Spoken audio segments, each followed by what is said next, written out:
And welcome back. We are live and direct here on YouTube and on some pirated radio station out in Texas, perhaps. Last I heard. Thanks for being here. To all of you out there, wherever you are on this island Earth, much respect to those outside of America. And of course, those of you right here, right in front of me in this little window, in this little box. And I see little letters and see you out there. You guys are alive. You guys are well. Much respect to all of you. First time listeners, welcome aboard. I hope you stick around. This is going to be a fun one here tonight. It'll be a bit of a rattlesnake, as they say. Joining me in a moment will be Mr. Leo Zagami. Leo is a respected author, writer, and investigative journalist. He's been on this program before, and personally I have a lot of respect for Leo. I've read some of his books, and tonight he joins us once more. We're going to talk about his newest book, Confessions of an Illuminati, Volume 8. From the Rise of the Antichrist to the Sound of the Devil and the Great Reset. Now, let's get down to brass taxes and bring in our guest for this evening, Mr. Leo Zagami. Always a honor and pleasure. Welcome back, Leo. How are you?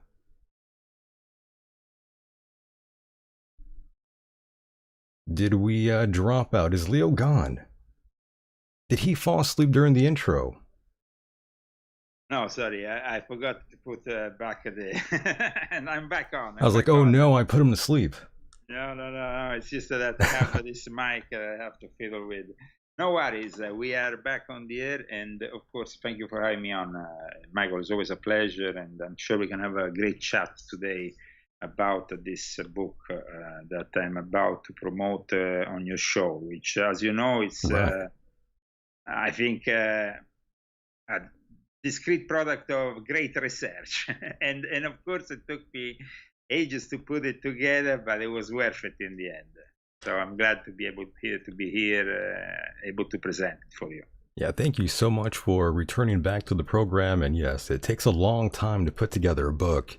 For those that don't know that already, lots of research goes into this. And of course, we are, right around the holidays here. I can't believe it. This year has gone by so damn fast, Leo. Yeah, another year here in America for me. This is now approaching my 4th year here. So it's definitely great to be here and not in Europe, especially. Yeah, you don't want to be there. I'm not going that well in Europe. No, not at all. Thank the gods that you are here, Leo, not somewhere else. Absolutely. That is something I always thank God every day. And as you know, I'm a believer, and I really try to thank Him, because it's almost a miracle I came out of Right. Italy without further problems. As you know, it wasn't easy to do my job over there, and Not at all. it was really difficult to keep on writing and exposing this great evil, which in Italy, unfortunately, as you know, has one of their biggest centers, which is in Rome, in the Vatican. But another big center for the propaganda of this infernal machine is Hollywood, which is the subject that we will be discussing instead today. Right, we're going to talk about everything here. And of course, they are involved as well. The Vatican, we all know what's going on there. We all know about the pedophilia that's been going on there for the longest time. Satan lives within the corridors of the Vatican, Leo, as you know. Well, absolutely, but not only. Yeah, I mean, the Vatican is the headquarters of the Jesuit. Let's say now the Jesuits have taken over the show there, but the Vatican is also reflective of the Sabbatean Frankist movement since the Second Vatican Council, when it was in a way corrupted and prepared to become the one world religion of the Antichrist. So there is various elements at work in the Vatican, and at the same time I touched even in this book I touched the subject of the Vatican, because in the post-conciliar days after the Second Vatican Council, their attitude towards music gradually changed until they fully embrace, guitars and singing in churches, up till the more recent Christotex, which I talk about in my book, which are churches where the priest DJs, which is incredible, but not really what you would expect from a Catholic mass. Right, and of course, the last I heard from the Pope, he was wanting you to send money to the Ukraine, but that's a whole nother issue and a whole nother show here. Well, actually, one thing. Oh, yes, sir. I talk about Zelensky in this book. Oh, do you? Because of course, of course, the guy is a comedian, an actor. Well, that's true. Yes. And then he also even participated in a music video where he was dancing. Yeah. Very much dancing in an openly flamboyant way. Right. I didn't really talk about that, but I focused more on Zelensky's appearance at the Grammy Awards, and also his involvement with the St. Stanislaus Masonic Order in Ukraine, which basically constitutes the backbone of the armed forces there and of the whole deep state of Ukraine. It's a Masonic order that the Russians tried to put down by more or less 10 years ago, trying to pass a law that will outlaw the Masonic associations. Of course, it didn't pass. And gradually we got up until the point of no return after the coup, the change of power in Ukraine and all that led to where we are now. The, of course, confrontation in Donbass from 2014 to 2022. But in my book, I focus on the way that Zelensky, the wife, appearing on Vogue, him on every possible show, even, like I said, the Grammy Awards. And he only says one thing. Actually, they only say one thing: money, money, money. Give us money, money, money. Right. and that is because they are, of course, part of this whole show that is really bringing us towards this great reset that I've, of course, described very well in Confessions of an Illuminati, Volume 7. That came out earlier this year in February, and it was actually a very big success. A book in which I already talked about the war in Ukraine, and you have to count the fact that this book came out at the beginning of February, Right. so the war didn't even start yet. But I talk about that. I was about to say that to you, Leo. I'm sorry to cut you off. I was going to say you've been ahead of a lot of us here in America, by the way. It's been pretty wild. A lot of things that you've talked about in the past are coming to fruition. And before I even get into any of that, I was just going to say Zelensky is named Times 2022 Person of the Year, which is remarkable to me. And that I'm just being, polite. Well, but that's what I said. He's a product. I mean, he used to be a comedian. This show went on for a number of years where he was actually acting his part. He was the president of his country, just like he is now. That's true. Good point. And then from fiction to reality, they embrace this. But if we go back into the production company of that TV series, then we start finding all the connections that lead us all the way to George Soros. So he's a typical product of the system. Definitely, yes. That's how he acts. I mean, he's an actor and he acts very well his part. I mean, but it's incredible that this dramatic role they gave him is kind of going on and on and on, trying to convince us that we have to sacrifice everything for this pointless war, which is endangering, first of all, America and Europe, because this coming months are going to be very difficult for Europe. Oh yes, it's all predictive programming, as you know yourself, Leo, and we're going to get into that here in a moment. But before we do, just for those that are brand new here, Leo, and who have never really heard of you, let's go through your background just for a few minutes, just to give everyone a little taste of Mr. Leo Zagami, because, you've lived a very interesting life, Leo. You've done a lot. Well, as we don't have that much time, I just want to summarize it into, of course, I've been involved from very early age in secret societies, Freemasonry, the Illuminati, and so on. All this thanks to my family background within the European aristocracy and royalty of Great Britain, of England, and also Scotland. And of course, all this brought me to have certain experiences. Then, of course, as you know, in 2006, I rejected all this and I became public with my website. Right. The website was my first step into realizing that really the way that we approach these subjects on the internet remains always superficial, because people don't have more than 1 page or 2 page maximum capacity of concentration when they are on the web. It's normal. You just go through an article and that's it, But when you're talking about this kind of subject, you have to really go deeper. At one point, from 2009 onwards, I started to publish books. And also I realized that on the internet, there were a lot of people doubting my credentials, doubting this, doubting that. There was hacker attacks on my website. There was this and that. I mean, there was a lot of sabotage attempts.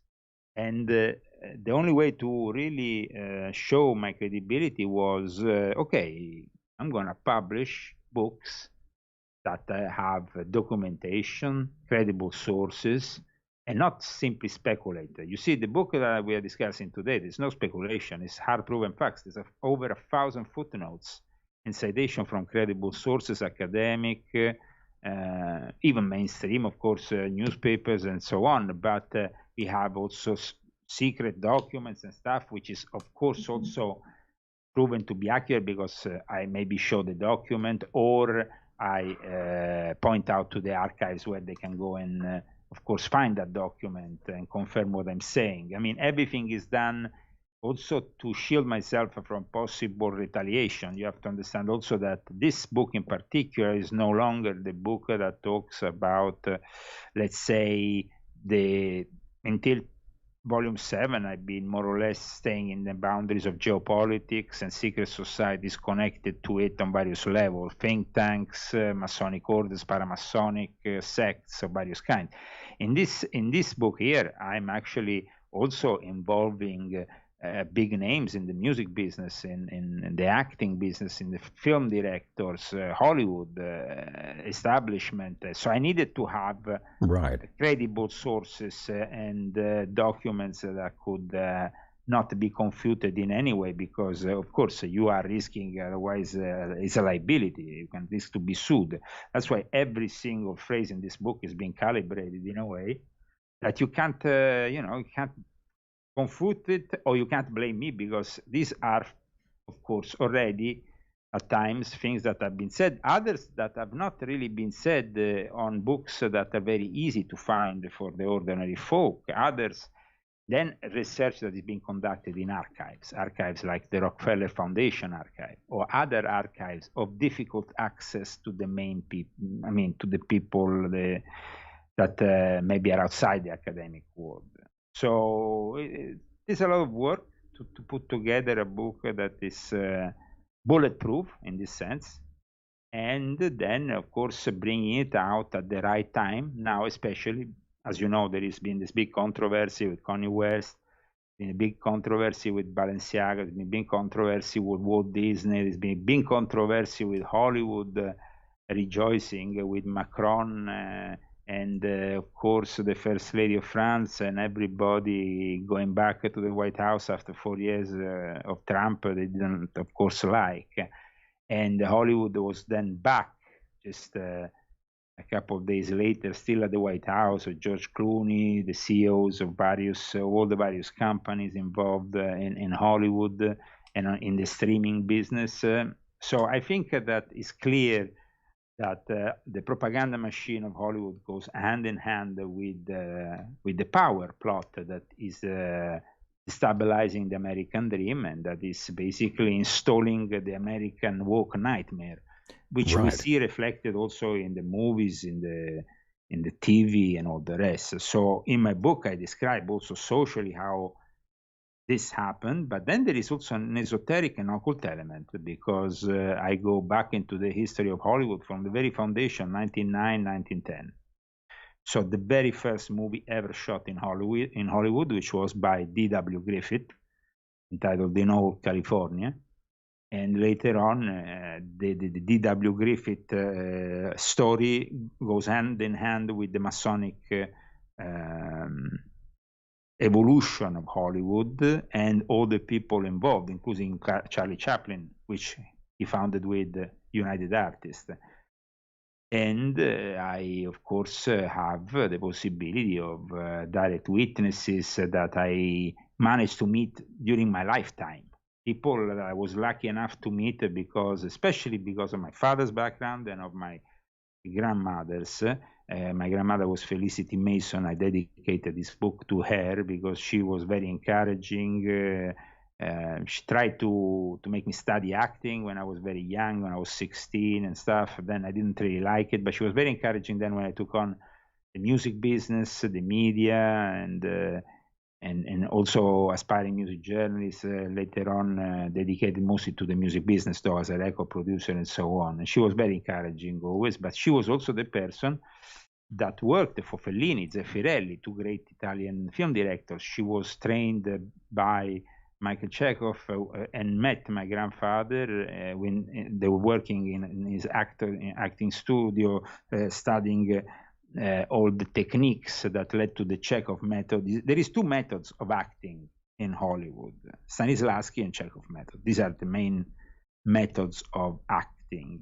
And my grandmother was a great teacher, and she also appeared in some movies. I mean, to learn about the Michael Chekhov technique, well, I mean, it's a psychophysical approach that you have to acting. So it's not you go through training, which is very particular, very. I mean, I did it. I studied at the Trinity College in Dublin with John White School of Theatre. My grandmother was also one of the teachers.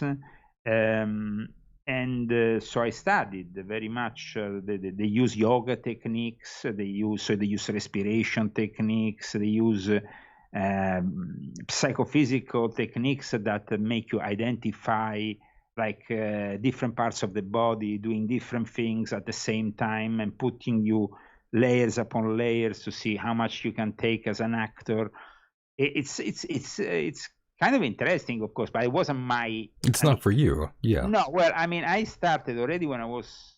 See, my grandmother. So I was very close to my grandmother. I spent a lot of time with my grandmother, contrary to my brother or other people in my family.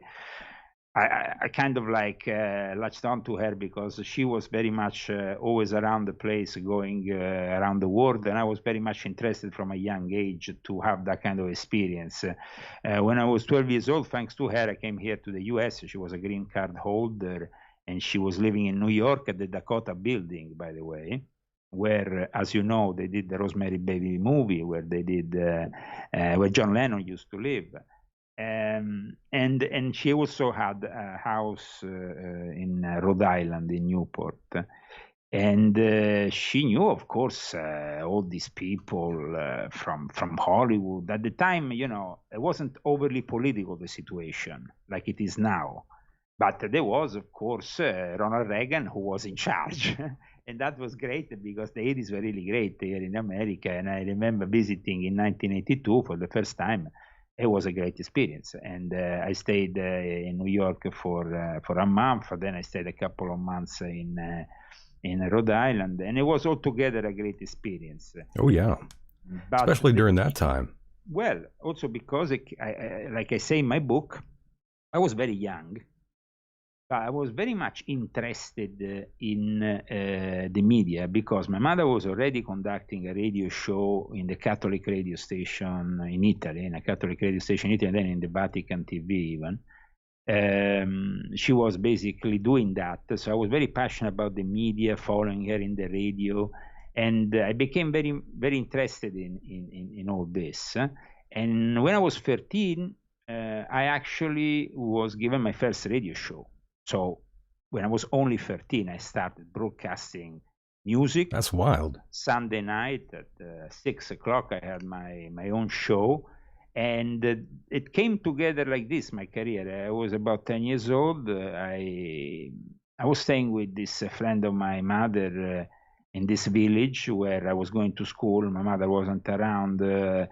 She left us with her friend, this woman, who was very much devoted, Catholic. They were all very Catholic. This village was the whole scenario was very, very religious. But suddenly in the evening, this radio station organized a DJ evening with music, 80s style. I mean, it was dance music. And so it was a Catholic background, but suddenly there was all this music. And it was 1980, I remember. And I loved it. I really liked what I saw on stage, the DJs, this whole thing. And so I was serving Mass at the time, but I wasn't really convinced about it. And I went to the priest who was the owner of the radio station. And then he became later on the founder of SAT 2000, which is the Episcopal Conference of Italy Broadcasting TV, which is still in existence. So he's a very famous TV person now, this priest called Monsignor Mario Pieracci. And at the time I went to Don Mario, who my mother used to do a show for her on the radio every Monday. And I went to him and I said, listen, I would like to have a show. At the time, I was actually reading my mother, because she brought me always to the radio, they use my voice sometimes for dubbing some fairy tales. Oh, okay. So I was like kind of already in, but I was doing it just, you know, with reciting these fairy tales for kids at 10, I mean, I was 10 years old. But when I saw this DJing, I went to the priest and I said, listen, can I learn how to DJ? I want to DJ. No, I was a kid. I was 10 years old. I just did my first communion, I think. And he said, listen, I have a deal for you. If you serve Mass for me for 3 years, I will give you a radio show. But you have to come 2 or 3 times a week to serve Mass for me. I was like, whoa, man, that's okay. I was like, okay. I said, okay. So I became the head altar boy of this church, and I had to. So I went to so many masses, man. I guess they will last me for the rest of my life. I know, right? Wow. I was serving mass, which was very interesting because I even participated to the night. They made a nights for the Knights of Malta at one point, so it was very interesting experience to be serving mass even in such contests when you're very young. Right. I served mass for a long time. And then when I was 13, I went to the priest. I said, well, now you should, keep your word. Are you keeping your word? He said, yes, I'll give you this show. And I want you also to learn some things, he said, about the media, about how we work here. And he started to teach me tricks, like, for example, he will also call me to be a cameraman. They were filming the mass every day, and so they needed sometimes some background voices that were actually fake. They were pre-recorded to show that there were more people than there were in the church. Oh, okay. Or they were like, for example, the camera only positioned for the first 2 lines so you can make the church appear full. These kind of tricks, I see. Just like, and then on a Sunday, I had my first show. And this first show was broadcast in December 1983. And on the first show, I broadcast music, Italian, mainly English. It was the period of British invasion. I also played, I think I played also Africa Bambata. But what pissed off the bishop was when I played Frankie Goes to Hollywood Relax. That was it, man. The bishop was on the phone the day after. So they kicked you out?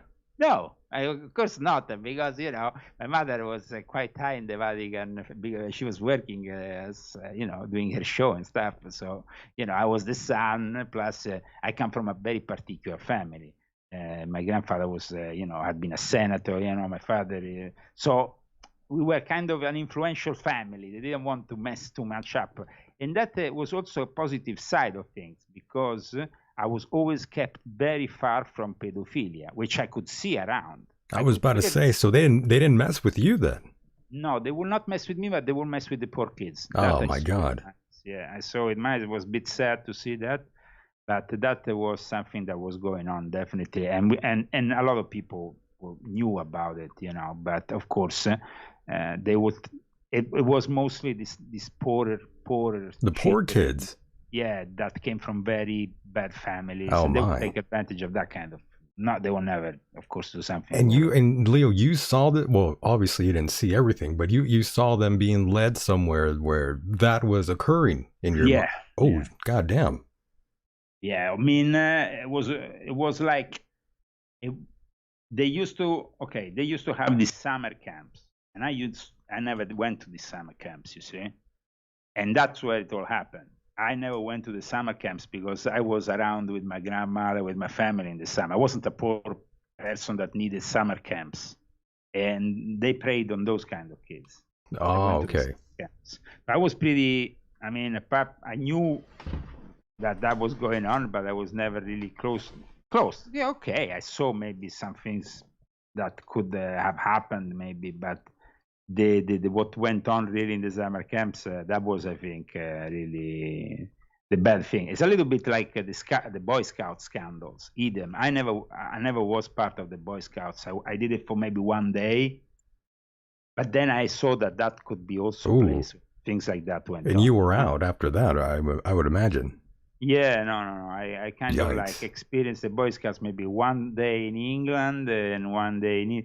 But you have to understand, my family has also a very direct connection with the Boy Scouts. My great grandfather was the co-founder of the Boys and Girls Oh, I Club, see. So press club in Manchester, I and see. friend with Okay. the founder of the Boy Scout, the founder.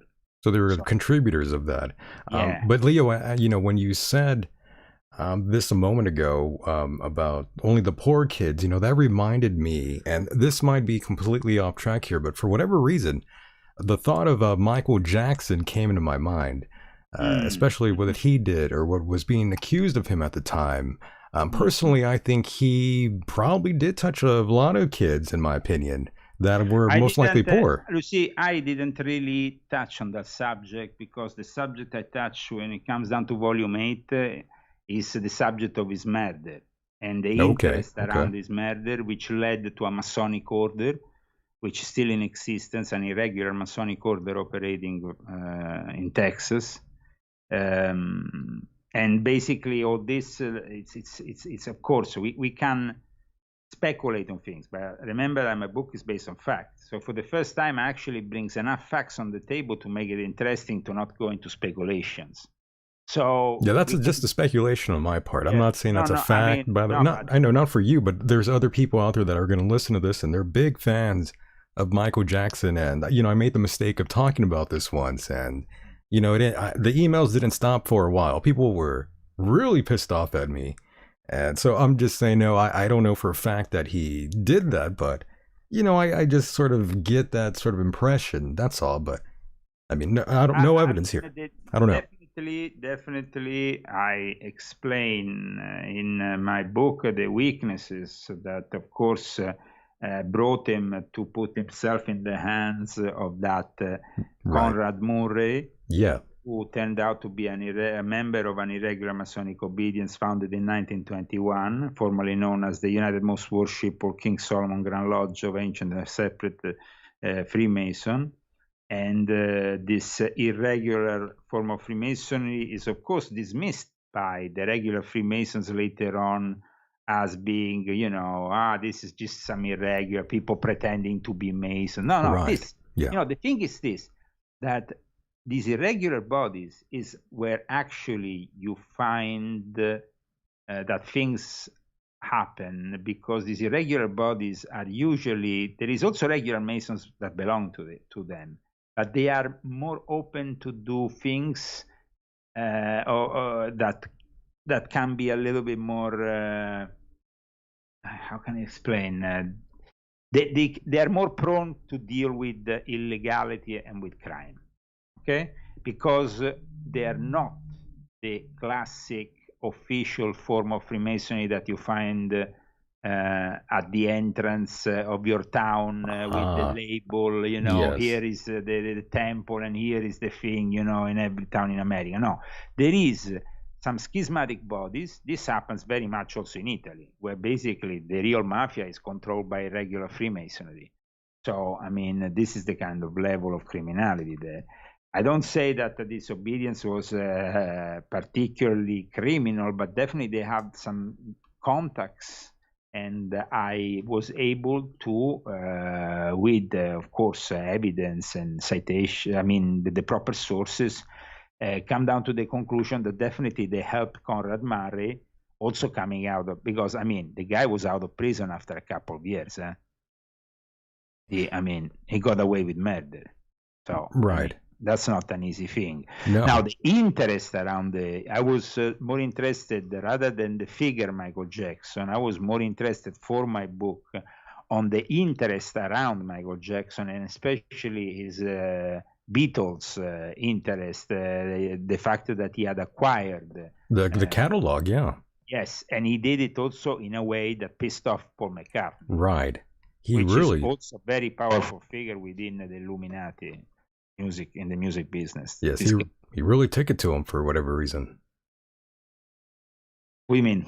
Well, they had this sort of back and forth. They had this banter before he even bought the catalog. He had told him that he was going to do it. Basically, yeah, he has said to Michael Jackson, "Listen, we can buy it together." And then after, Michael Jackson went on and bought it on his own. So of course, this is already the start of a beef between the two. Right. And Sneaky. And it was sneaky, and then there was another.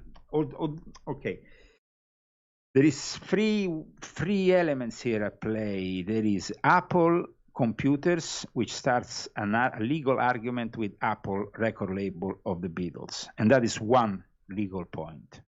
Okay, so Steve Jobs and Steve Wozniak start Apple, and at that point they go and have they are fronted by the fact that they have, of course, taken a name which was used before by the Beatles for the record label.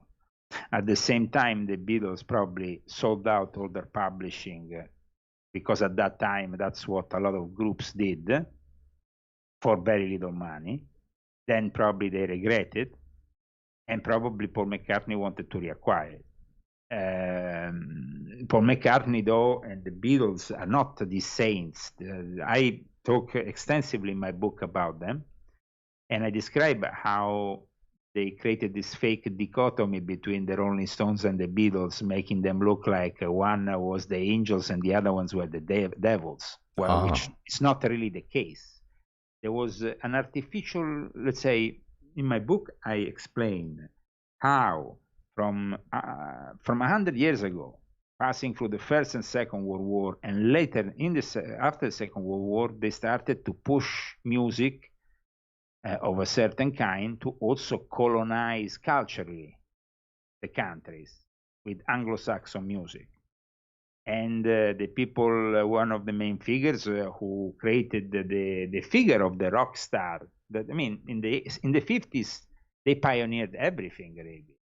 But in the years before that, they also pioneered the very foundation of these companies. I mean, people don't know that RCA was a company working for the military industrial complex, just as EMI. So you have an idea that these record labels just appeared out of nowhere. That's not the case. Right. Yeah, these were funded heavily. And in my book, thanks to the work of research that I did in various archives and stuff, in the end, I demonstrate how the Rockefeller Foundation, the system that was around the CFR, and all these, basically these powerful groups, the Round Table before that, Cecil Rhodes, and everything that then, you know, the Rothschild before that, of course, the Rothschild also helped financing Rockefeller. But then Rockefeller, it's not only, we think about Rockefeller, we don't really identify the wealth of Rockefeller in the sense of what this wealth has created in America and what kind of manipulation game it has created. We just think, Rockefeller. Well, every year we celebrate the Christmas tree in New York in front of the, no? Right, yeah. No one really thinks about that too much. You're right. And nobody thinks. It's just normal. It's all part of the show. But then when you go into the study of it, like I do in my book, you see that of course, the Rothschild in the 1870s later on helped creating literally the Rockefeller family, then went on to become a really important asset of this new world order. They went on later on funding the Rockefeller Foundation. They went on also, though, working with the military industrial complex very closely to then deliver the very basis of what will become then the first TV networks. They will all be generated, and then let's not forget, Rockefeller is not only Standard Oil, it's also Chase Manhattan Bank. It's also the banking system. Then you have the birth of the Federal Reserve. All this basically brings you to a manipulation that was carefully, you know, one thing at the time. They produced the American dream of the 1950s that followed the war. It was artificially constructed. But also in my book, I explain how the military industrial complex entered Hollywood already from 1915, from the first film produced with their support, which was Birth of a Nation of D.W. Griffith, which I mentioned earlier on.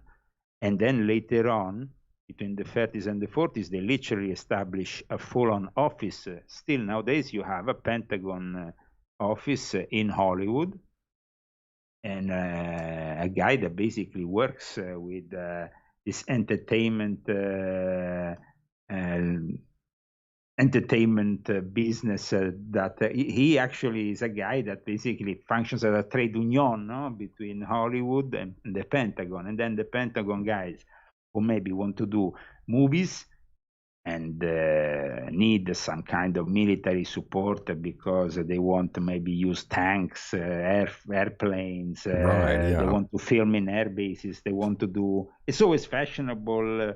I mean. It's all propaganda, and people don't understand that. They are all new to this. Was what I wanted to say. I read your mind. Yeah, it's just like the propaganda that planted itself in Hollywood with the military-industrial complex created a genre of movies which is basically the war films, which are very popular. You know, they and like you said, that people take them for granted, like this is just entertainment. No, this is being carefully crafted all along. All for a purpose, yes. The CIA has controlled everything in the media, the film industry, tech industry, the government, and of course on Twitter, as you just saw by Elon Musk exposing all that, the Twitter files about the FBI, the CIA controlling the narrative as they've always done before. I mean, it just took a long time for, normal, regular folks that don't think about these sort of things to fully grasp the idea. Okay, in my book, yes, sir. I talk about how the government force has shaped literally Hollywood films. There is FOIA documents that, of course, have been released. I must say, in truth, there is very little access to documents about this subject because the Freedom of Information Act is regularly refused by people in the Pentagon who make you have very little access. In fact, I talk about the big difficulty that researchers have had in these years. But in the end, they have proven that hundreds of movies have been literally edited, crafted, molded by the military-industrial complex, who has decided at times to omit one thing or add another one. The group is called Entertainment Liaison Offices, ELO. It was established officially in 1948 under the authority of Donald D. Burke. He died in 1997. He was followed by another gentleman called Phil Straub. In the book, I actually show an image of Phil Straub watching in the war of his office all these movies that he has helped, or the gentleman prior to him has helped putting together for the military-industrial complex in Hollywood. And today, the current head of the Entertainment Liaison Office in Hollywood is called David Evans, and I talk about all his story in my book. So as you can see, this is journalism. This is serious journalism. It's no conspiracy theory. It's no rubbish. This is facts, not fiction. That's why my book is going very well. I've been publishing it first in Italy, where it reached different charts in Italy. Film and video #1 in Amazon, and then other charts now. But it came out 2 weeks before the English version. Then now the English version is on sale. Nice. And people can purchase it. And thanks to my wife, we created with 6 months of work, and it was really hard work because it's a 700 pages book, an identical book in English and Italian. Identical meaning to every single footnote. But remember, the citations rules are different. The language is different. But you will not notice anything. If you go rather to the Italian or the English version, they don't look, they are translated. And they are perfect. so it's been a very hard job. And of course, yes. I tell you one thing. I usually do a book either in Italian, either in English. I never do, when I do my book projects, I have never wanted to do something like this because I didn't think I could actually do it. And it was a lot of work. We started in May, June. I think around May we really started to put it together, And then we went along until November when we released it. End of November, now December for the English version. Very so nice. it's very. But like I was saying, thanks to the research conducted with credible sources and other things, this book is a way for us. Because I like to think of myself as the common folk. I don't like to think of myself as an academic. I like to think of us. We are the info warriors. These academics, they are all part of the problem. In other words, you're a man of the people. In other words, I like that because these academics are instead enslaved by the system, and that's why these archives are seldomly open outside of these leftist circles, and you can never really have a look at everything that's going on. Right. So I'm very happy that I was able, thanks to all the work that we did, and also the people that I've encountered in Hollywood, because my research for this book started in 2014. And it started when, for the first time, I came to visit California. I stayed for 3 months, approximately 3 months, in Long Beach, but I used to go in and out of Hollywood every day because Sean Stone at the time invited me to go and meet a lot of people there, film producers, musicians, people, various Freemason, people, various secret society. He wanted me to have an idea of what was really going on in Hollywood, so I could really understand and write a book that was credible. And I managed to put out a booklet, let's say, in Italy, of a couple of 100 pages based on my experience in 2015. And then I kind of left the project. I thought, okay, I'm going to pick it up again later on. And when I came here, I was able, of course, to have further contact with people in Hollywood, people also. Palm Springs is really a place that has many links. Has a lot of history, Leo. So, actually, I'm not even surprised that you are out there. There's so much that town, that city has such a history.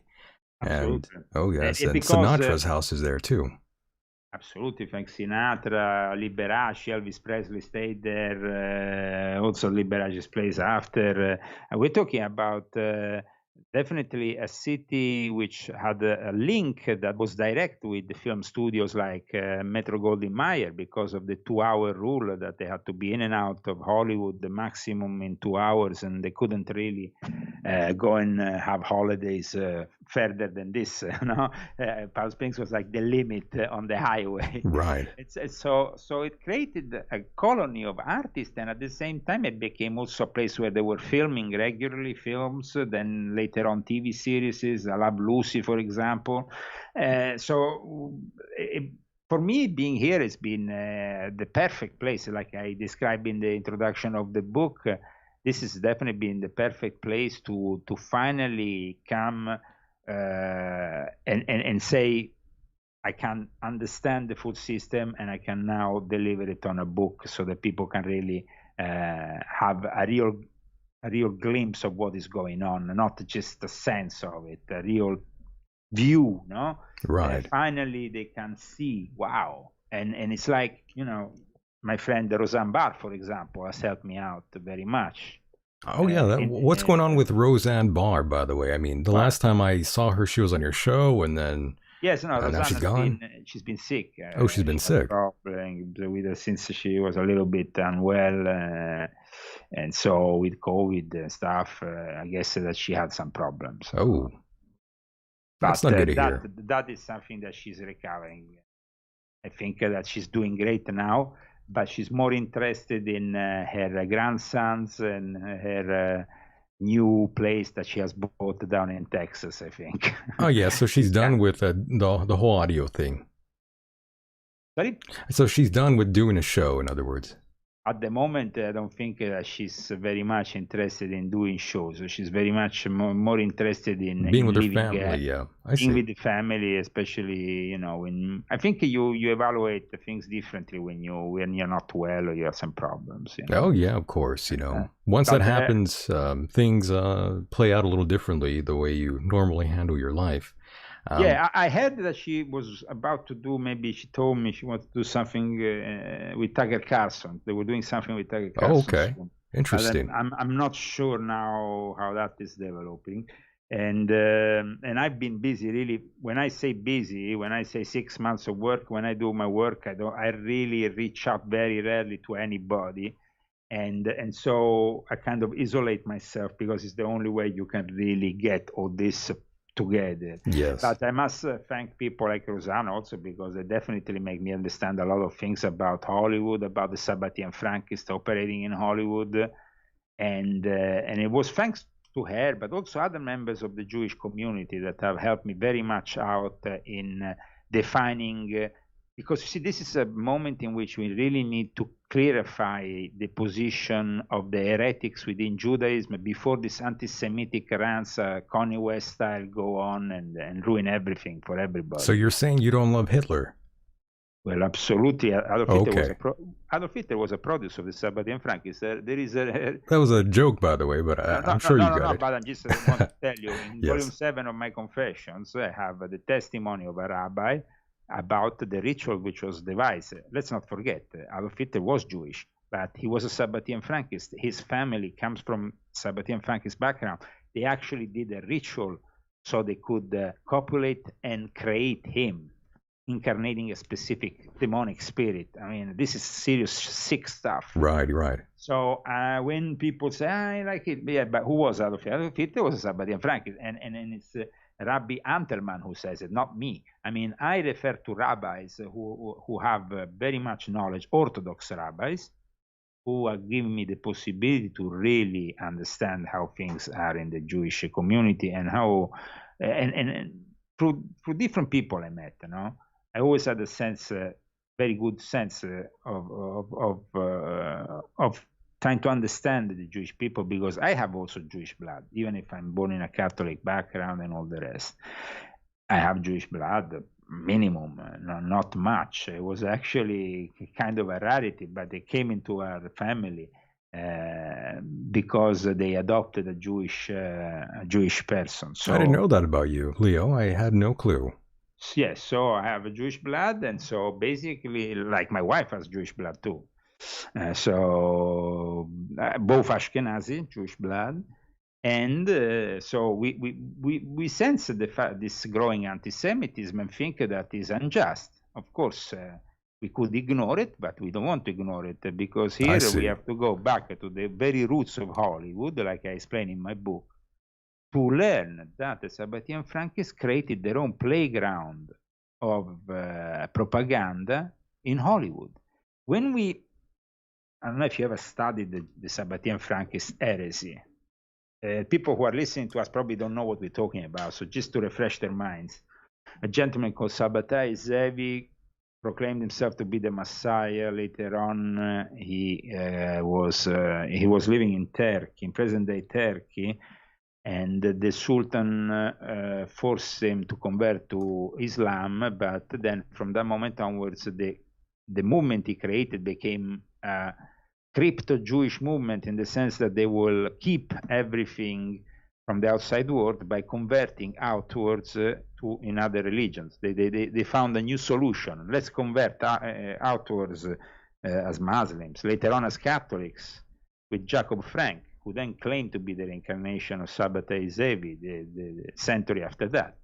And then Jacob Frank, his cousin, became a very important person in the foundation of the Golden Rose Croix. Another Sabbatean Frankist that became Max Theon inspired Madame Blavatsky, that then later on founded the Theosophical Society.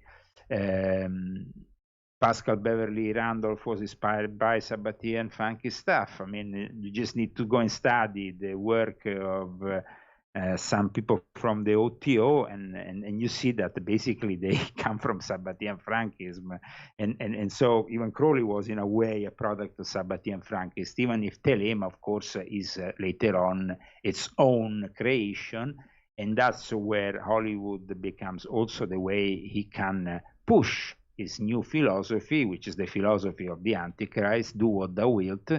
And that becomes the philosophy of the roaring 20s Hollywood Babylon. And I explain in my book how Hollywood Babylon comes to life. It's not actually Kenneth Anger that creates, of course, a couple of books with that name, exposing a lot of this crazy world of Hollywood for the first time. But it is D.W. Griffith in his film Intolerance, which had this incredible Babylonian scenography reconstructed for the first time in what used to be still a dirt road, Hollywood Boulevard. And then that scenography stayed there for at least 15 years before they removed it. So it became the basis of Hollywood. And later on, like I explained in my book, in 2001, the whole scenography was reconstructed for the shopping mall next to the Kodak Theater, then the Dolby Theater, where they give the Oscars, where you see Enki, where you see the gates of Ishtar, you see basically the elephants of Ishtar, you have the Great Gate of Babylon. All that is reconstructed from the film, from the Babylonian episode in the film Intolerance of D.W. Griffith. So, and then, of course, in the 30s, 40s, Crowley's Lodge of the OTO started to go very well. It was there that they actually did the first Gnostic Mass ever. It wasn't in London that Crowley did the first Gnostic Mass. Actually, it was his disciples who did the Mass in Hollywood, and it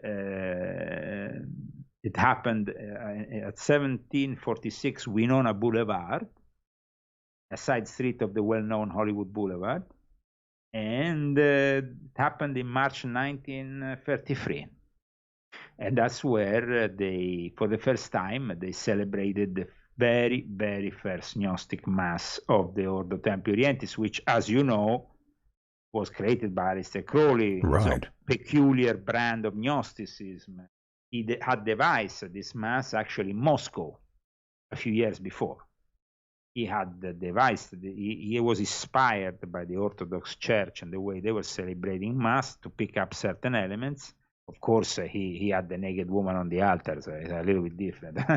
No, but I mean, it comes in with, of course, his whole sexual interpretation of Christianity, of all the elements of Christianity that have this so-called Hermetic interpretation, of course, typical of the Gnostics, but he brought it one step further.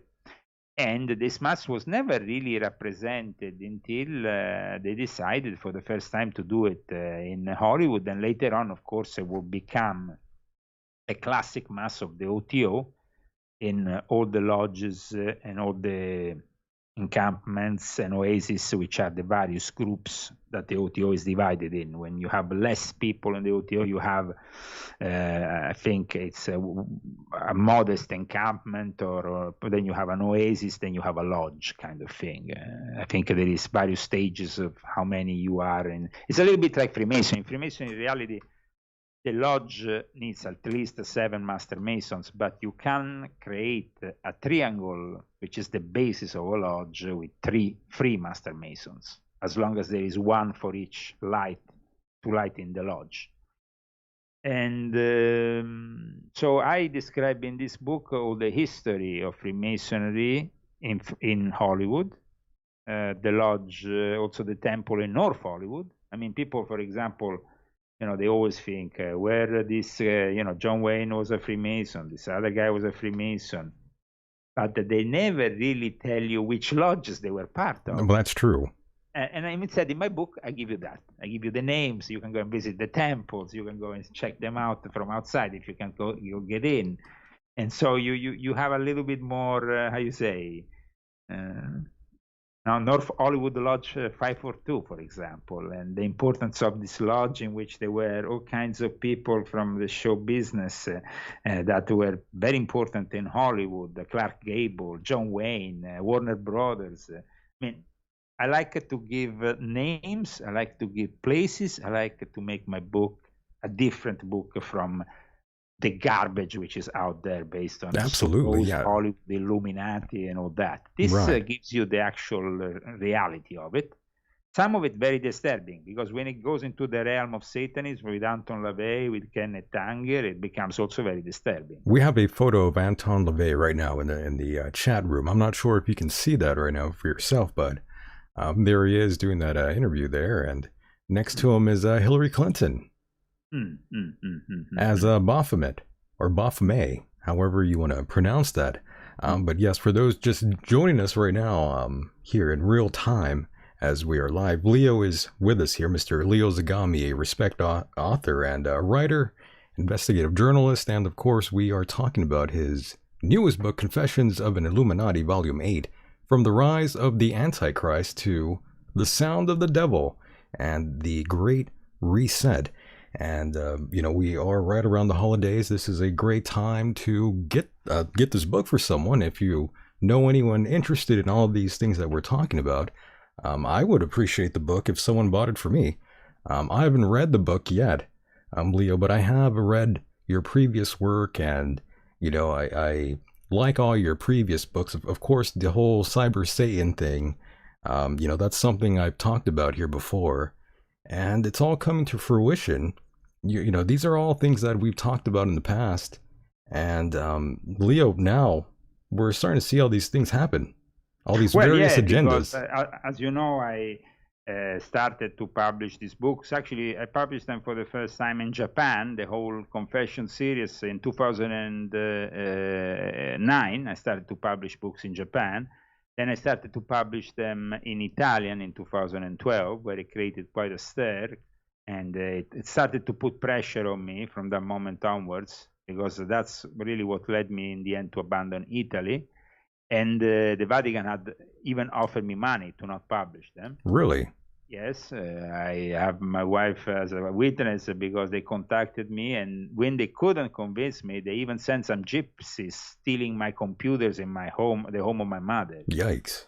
So it was pretty serious stuff what they were trying to do. And yeah, but by the way, Leo, for those who don't know, right now would be a good time to answer this question, because I'm sure a lot of people are probably wondering at home.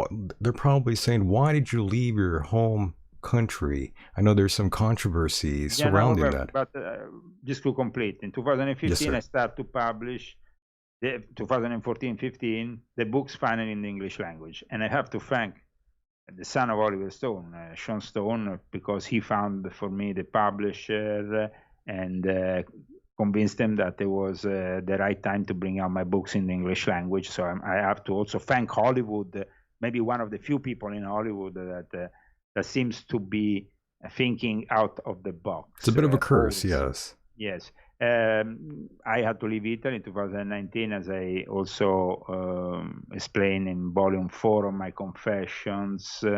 And later on, I reiterate in various points of my books, mainly we were threatened. There was a lawsuit regarding volume 1 of my Confessions. A Grand Master and a Sovereign Commander of one of these irregular Masonic rites, like I said earlier on, they are dangerous at times, connected with the mafia. In this case, the Calabrese mafia, the 'Ndrangheta. They were strong enough to get me to basically be sentenced, and I knew that I will be taken my passport and I will never be able to leave Italy again if I didn't leave the country before June. The sentence arrived on the 6th of June, I think.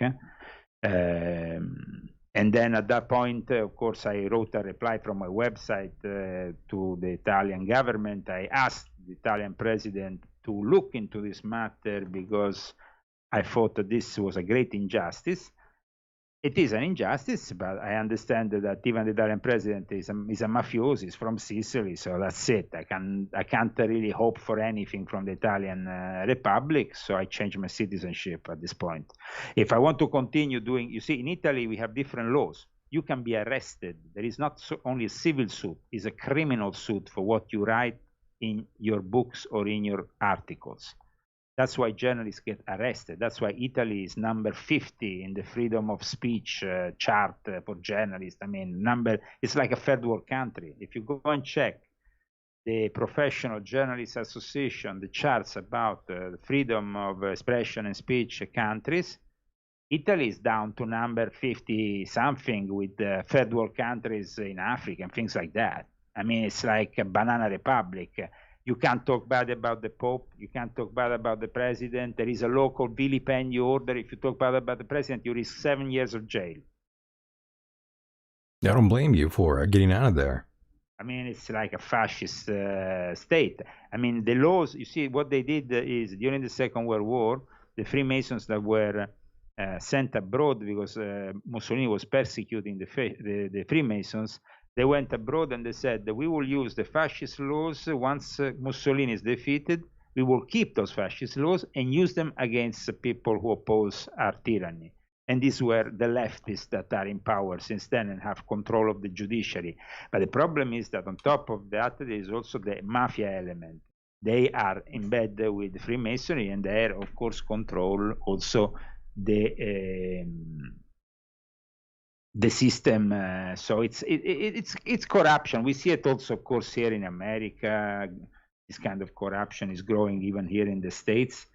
But definitely it's different from how I experienced it in Italy, because there it was also a threat to my wife, who is American, who was really astonished about what they were doing to us. Police arriving at our door at 9 o'clock for a Facebook post, breaking the door down for a Facebook post, investigating me for simply for doing my job as a journalist, writing articles, doing this. So this is what's happening, and so I'm glad that you brought this up, so people get the idea of the sacrifice of people who really are, sacrificing everything for what they believe in, which is the freedom of speech and expression and the possibility to expose this new world order. And Leo, your family's okay though, right? No one's gone after them or anything.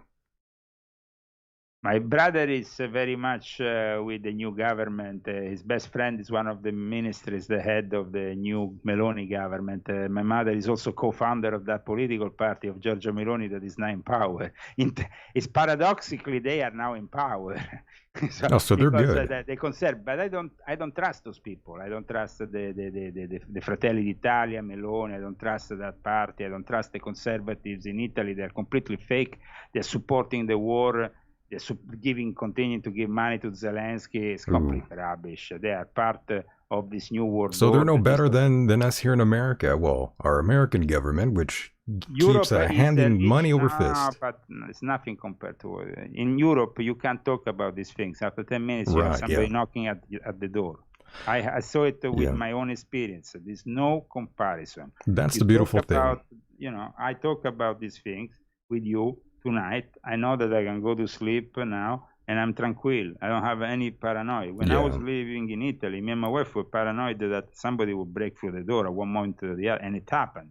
That is wild. Even think that somebody would go after you after things that you say, but of course not, that wouldn't happen here in America. That happens in other ways, but in your country, your home country, they would arrest you or even put you to death. Well, they will definitely arrest you, put you in a mental asylum, fill you up with... They'll try to kill you, yeah. Yeah, try to kill you in various ways. I mean, today we didn't really... I wanted to touch more on the psychedelic aspect, which I hope that maybe one day we can touch on a specific episode. But you see, the thing is that the psychedelics and everything belong to a mind control experiment that was conducted also through Hollywood.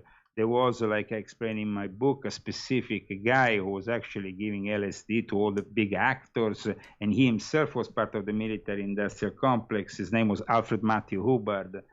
And so they actually transformed what was a conservative setup in the matter of 2 decades in the leftist hellhole is now. So by the 70s, Hollywood was already starting to become something completely different from what it used to be before. And people like John Wayne started to feel more and more out of place because they were conservative, just as other people. And like Charlton Heston, for example. they started to feel out of their, because it was becoming gradually more. And in fact, Frank Sinatra abandoned the Democratic Party in favor of the Republican Party. And here in Palm Springs, actually, with the husband of Cher, there was actually a Republican in charge, and all this happened because Sonny Bono was a guy who simply wanted to open a restaurant here, and then started Right. his political career. By the way, did you know that Cher is actually from El Centro, where I am? No, so from your area. Yeah, pretty wild. Well, pretty wild. So regarding, just to close regarding the psychedelic was then the team that was, of course, brought to the great experiments in mind control, like Woodstock. MK Ultra, yes. No, I'm talking about experience in the music business. Oh yes, in the music business. So in my book, I explain how they planned the whole thing with district attorneys, CIA agents, and everything for the Woodstock and the spread of LSD, and how they will basically take care of an experiment. It was an experiment. It wasn't like people think it's a happy fest. There's nothing happy about that. It's just an experiment. And Altamont was a similar experiment, and it was actually even more dangerous one because we had a human sacrifice with with a young black guy being killed by the Hells Angels while the Rolling Stones were playing music. And then we have the other, but I would say that that those concepts at the end of the 60s and everything are part of this psychedelic revolution that was right. An alchemical transformation of our society. That was insane, by the way. The 1960s to the 1970s, the sexual revolution. Then there was the dark side of the Age of Aquarius, like I explained in my book, which was Charles Manson, Anton LaVey, Kenneth Tang, the birth of the OTO in 1977, becoming then a Grand Lodge, establishing itself from Berkeley. There was also, before that, of course, the Solar Lodge of the OTO, which saw also Charles Manson involved. There was the Process Church of the Final Judgment. There was a lot of stuff going on, and I hope that the people, when they read my book, they have a clear idea of how also they molded the American New Left. They used the Black Panthers of back then and all this and that, then we go to the modern emanations, the Black Lives Matter, Antifa. I mean, I would say that the LSD revolution has had some positive aspects, but you have to understand, Timothy Leary said he was just following up on the job of Aleister Crowley. Right. He literally said that. So yeah, we have a clip of him. And I met Timothy Leary in London. Oh, did you? I was lucky enough to meet him in London, which was kind of incredible. I met and interviewed Brian Geisen in 1983, thanks to my grandmother. Because of my grandmother, I managed to meet a lot of people, but Timothy Leary actually met through a DJ in London who basically used to give LSD and stuff around. So I guess very cool. LSD connection. And then there was he was called DJ Natural, I remember. He used to live in Portobello Road, I think, or somewhere. But I think that's where we met Timothy Leary. And then instead I met also William Burroughs, thanks to my grandmother, who used to work with William Burroughs as a PR. This was also incredible, but it's you can find it on the internet. Just Google Felicity Mason and William Burroughs, and you will find. In fact, there is actually a couple of citations from my grandmother's book by William Burroughs about my grandmother. Oh wow! So that's stuff you can find in my newest book. I of course want to thank you for guesting me tonight. It's difficult always to resume, to let's say synthesize such a complex book of 700 pages. But one thing I can tell you for sure is that also a book that all the people who have read it up until now told me it's they read it in 4 days because they find it very entertaining. It's a good book, yeah. And they find the topics that I touch and the way that I touch them very revealing. So I think that the people will appreciate this. This book is to lift, I want to say this once again, the veil of illusion from the whole of this show business. That includes music, cinema, and everything that goes with it. But I also talk about frequencies, sound in general, the way that we consume music, consume cinema, and everything now with the latest emanation, the streaming revolution. That is also another subject I touch in my book, which basically is the great reset of music. You will own nothing, no CDs, no vinyl, no nothing, and you will be happy. What do you have with Netflix, Spotify, all these things? Nothing. iTunes. What do you have in your pocket? A DVD, a CD, a record? Nothing. So this is to make also people understand, and there is a whole chapter in my book also dedicated to how the World Economic Forum and Klaus Schwab has literally worked hand in hand with the CEOs and the actors of Hollywood in the last 10 years for inspiring their woke ideology. 15 years, I would say, even 20. They started from the end of the 90s. And all this for the first time in my book, Volume 8, with the latest revelations about a world that has been hidden from everybody, but I think it's about time that we reveal it for what it is. So without the misconceptions of people like Kanye West, who maybe have a picture that is not complete. And that's why I actually talk about Kanye in this book. And I say some good things about him, as well as some criticism on some points. And so I hope that you enjoy this reading, and thank you for having me on today, Mike. Absolutely. There's so much ground to cover here. You talked about movies and music and Hollywood, and my goodness, I just wish I could ask you more questions. I mean, we barely scratched the surface here, but I know as you we're. can see, but definitely Yes, maybe well, in a do it couple again. of months. Yeah, we'll bring you back on here, of course, and we'll get Yeah. further into it. I know you talk about the Antichrist in your book. Absolutely. And would love to have talked about that here tonight, but no worries, Leo. Always a honor and pleasure to have you here on the program, and we'll do it again on the other side, my friend. Like I said today, I think we made people understand that there is something that needs to, that the actual substance of this book is based on a foundation which is very steady, that can't be confuted, that you can actually bring this book to any skeptic and say, okay, criticize this, prove me wrong with this. Now, you might not have the same religious fixations or the same political inclinations or all the rest, but certain facts are facts. You can't contest them. They happened. And then, of course, some people will interpret that reality in a way, because if they are perverted enough to think that it's all okay, well, then at that point they are far gone into the abyss of hell, and just let them go. Because that's it.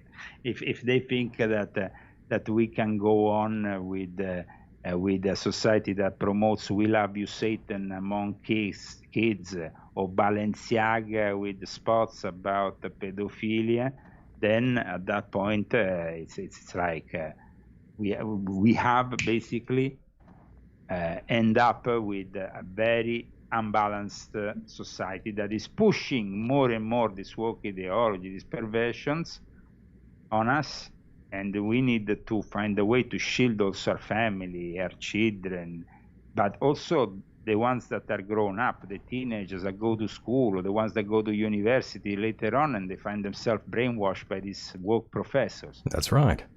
And all this surrounded by a media and the music and the cinema and everything that they listen on campus is all crafted to have that result. So I would suggest that also parents give this book to their kids, and some have done that already in Italy, they told me. And it's working very well to make them realize certain things before it's too late and before they fall into the trap. Thank you so much, Michael. You got it, brother. Talk to you soon. Good night. Be safe. Good night. Thanks. Bye-bye.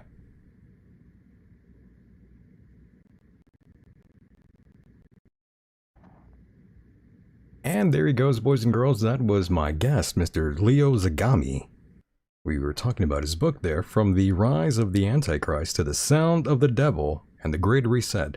That is Confessions of an Illuminati, Volume 8. Go ahead and get that wherever You can. It's going to be a great book for all. Check that out. I read a few bits of it. Sent me a little bit of a preview. I thought it was fantastic. And of course, we talked about Timothy Leary there for a minute. Success. Turn on, tune in, drop out. Right.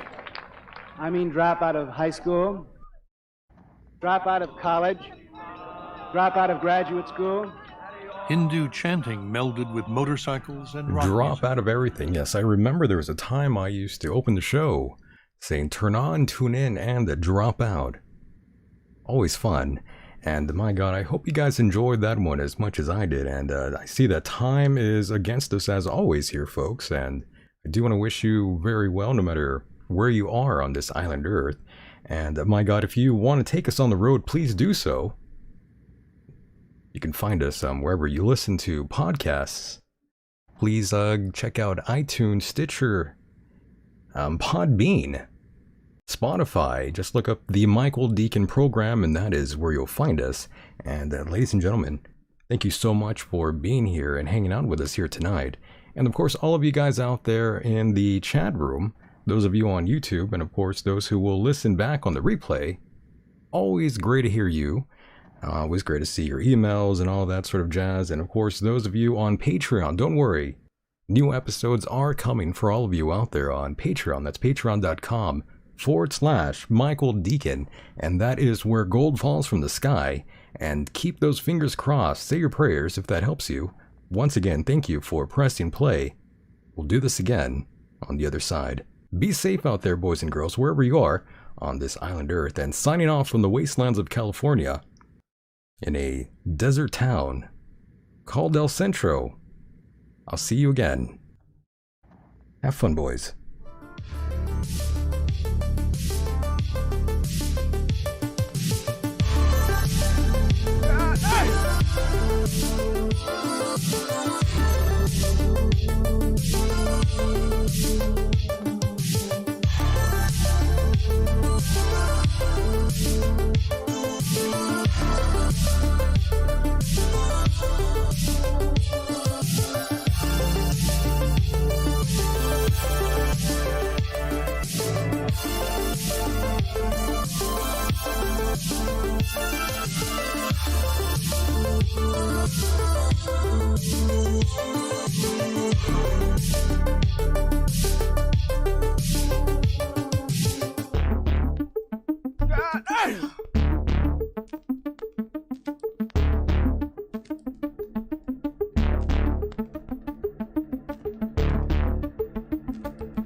The Satanic Bible lists Baphomet as the symbol of Satan worshipped by the highest level of Freemasonry, the Templar Masons. In the Satanic rituals, it is written that Masonic orders contain the most influential men in government, and virtually every occult order has Masonic roots, and that every rite of the Nazis' Black Order employed Masonic principles. Both Satanism and Masonic rituals involve the goat, the coffin, and the death's head. Anton LaVey wrote that the Masonic rituals serve as a screening process for organized Satanism. Freemasons can also be seen making the 666 hand gesture.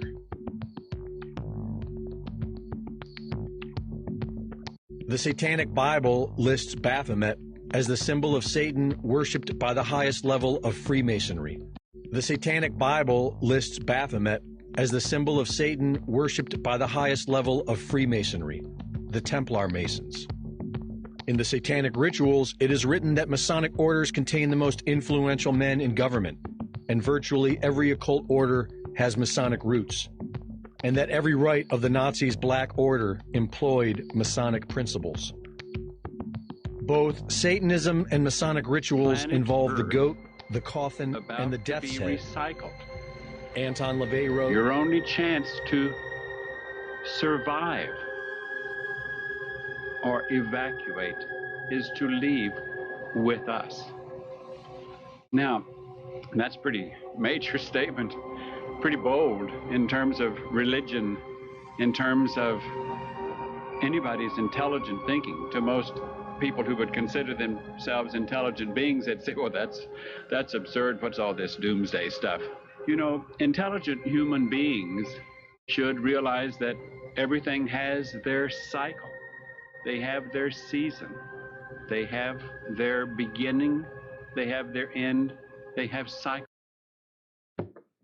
Some time ago, the wire services and newspapers carried a story out of San Francisco describing the first satanic wedding ceremony ever performed.